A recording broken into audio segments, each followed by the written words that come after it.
As we talk about God's timing, we realize that He has appointed certain things in this world even before the beginning of the universe.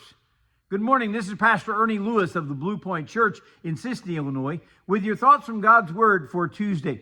The fact is, God has that omniscience that helps Him to see into the future, and He can plan everything out according to His own timing.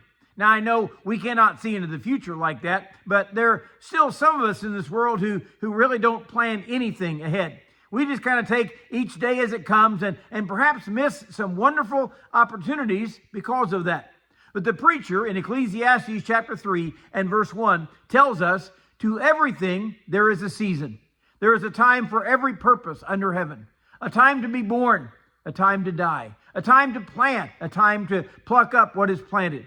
A time to kill and a time to heal, a time to break down and a time to build up, a time to weep and a time to laugh, a time to mourn and a time to dance.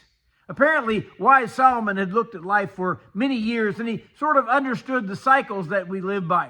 Now, we know in our area, farmers know when it is time to plant.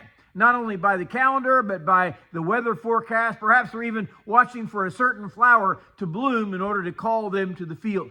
Now, of course, we actually know that farmers sit and look out the window, and if they see the neighbor heading to the field, then they hurry to their shed because they feel like they're already late in getting out there to plant. You know, there is a pretty scheduled time to plant whatever your crop might be. There's also an important time to harvest when that field is ready or that crop is dried out.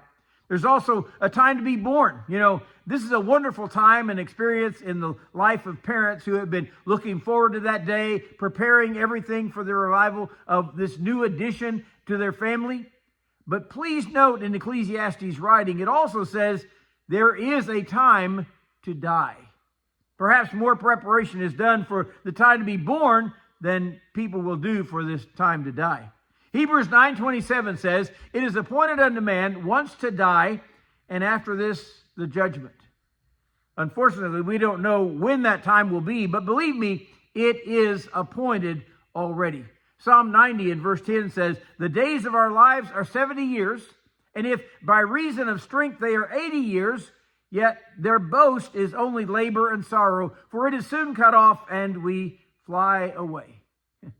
We realize that we're not really promised that 70 years, right? I mean, many will die at a very early age, maybe through an accident or some disease. We just don't know when we're going to leave this world because life is short and so uncertain. So Psalm 90 verse 12 says, so teach us to number our days that we may gain a heart of wisdom.